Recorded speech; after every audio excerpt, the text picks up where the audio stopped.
आप सभी विश्वासियों को जैसु।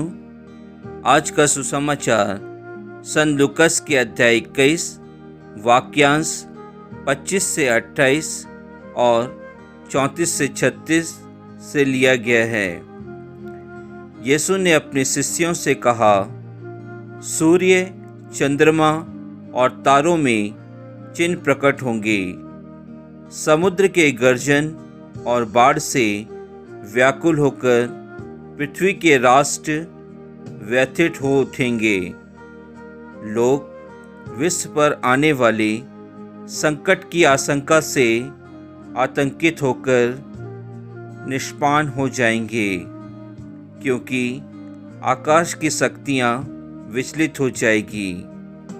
तब लोग मानव पुत्र को अपार सामर्थ्य और महिमा के साथ बादल पर आते देखेंगे। जब ये बातें होने लगेगी तो उठकर खड़े हो जाओ और सिर ऊपर उठाओ, क्योंकि तुम्हारी मुक्ति निकट है। सावधान रहो, कहीं ऐसा ना हो कि भोग विलास, नशे और इस संसार की चिंताओं से तुम्हारा मन कुंठित हो जाए और वह दिन फंदे की तरह अचानक तुम पर आ गिरे, क्योंकि वह दिन समस्त पृथ्वी के सभी निवासियों पर आ पड़ेगा। इसलिए जागते रहो और सब समय प्रार्थना करते रहो, जिससे तुम इन सब आने वाले संकटों से बचने और भरोसे के साथ मानव पुत्र के सामने खड़े होने के योग्य बन जाओ। प्रभु का वचन है। ईश्वर को धन्यवाद। हम अक्सर इस संसार की चिंताओं से इतने परेशान रहते हैं कि हम जीवन का वास्तविक अर्थ भूल जाते हैं। क्रिस्त में प्रिय विश्वासियों, आज के सुसमाचार में संत लूकस प्रभु यीशु को दयालु मुक्तिदाता के रूप में हमारे समक्ष प्रस्तुत करते हैं। प्रभु यीशु हमें विश्व में आने वाले संकट के बारे में सचेत करते हैं। वो कहते हैं कि समुद्र के गर्जन और बाढ़ से व्याकुल होकर पृथ्वी के सभी राष्ट्र दुखी और वेदनाग्रस्त हो उठेंगे। विश्व के सभी लोग आने वाले संकट से भयभीत होकर निर्जीव हो जाएंगे, क्योंकि आकाश की शक्तियां विचलित हो जाएंगी। तब लोग उस ईश्वर की प्रतीक्षा करेंगे जो महिमा और सामर्थ्य के साथ आएगा और हमें हिम्मत देगा। प्रिय विश्वासियों, आज का सुसमाचार हमें अंतरात्मा की आवाज को सुनने के लिए आमंत्रित करता है। साथ ही प्रभु यीशु हमें चेतावनी देते हुए कहते हैं, सावधान रहो, कहीं ऐसा ना हो कि लंपटता, नशाखोरी और इस संसार की चिंताओं से तुम्हारा हृदय हताश ना हो जाए और संकट तुम पर आ गिरे। इसलिए प्रिय विश्वासियों, प्रभु यीशु हमें चेतावनी देते हुए कहते हैं कि हमें जागते रहना चाहिए और नित्य प्रार्थना करना चाहिए, जिससे हम आने वाले संकट से बच सकें और परलोक में प्रभु यीशु के सामने खड़े हो सकें।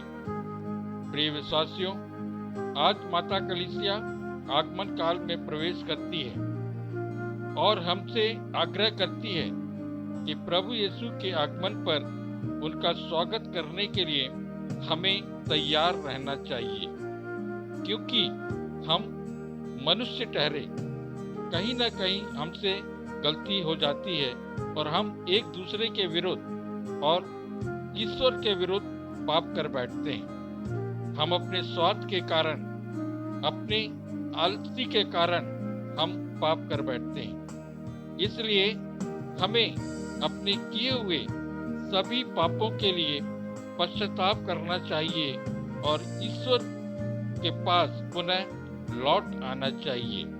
आमीन।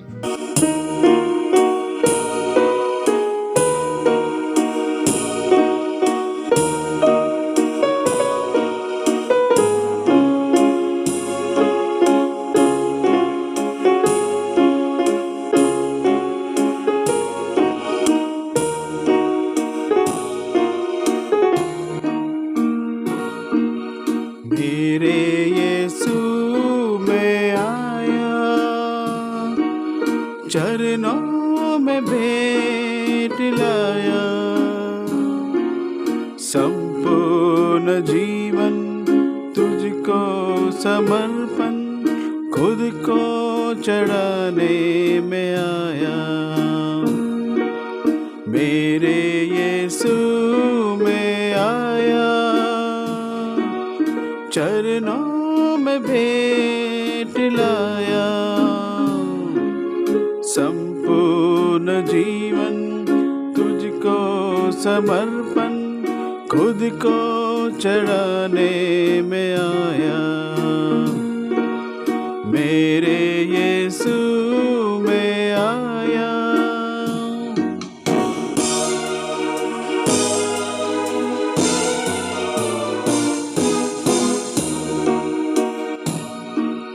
तन मन अपना ले आया, रोटी के साथ तुझको चढ़ाता, तन मन अपना ले आया, रोटी के साथ तुझको चढ़ाता, आशीष तेरी बरसा प्रभु, आशीष तेरी बरसा प्रभु, जीवन पावन कर दे प्रभु। मेरे यीशु में आया, चरणों में भेंट लाया,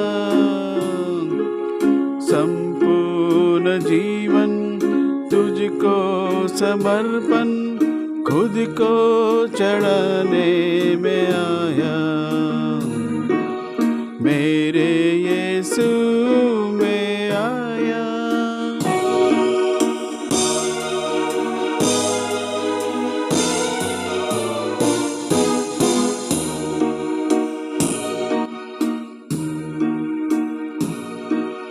दुख संकट में ले आया, दाक्रस के साथ तुझको चढ़ाता, दुख संकट में ले आया,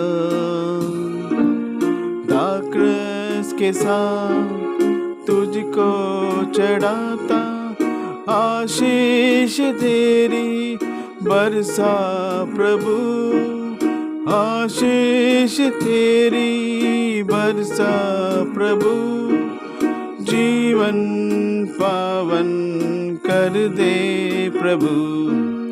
मेरे यीशु में आया, चरणों में भेंट लाया, संपूर्ण जीवन तुझको समर्पण, खुद को चढ़ाने में आया। मेरे यीशु में आया।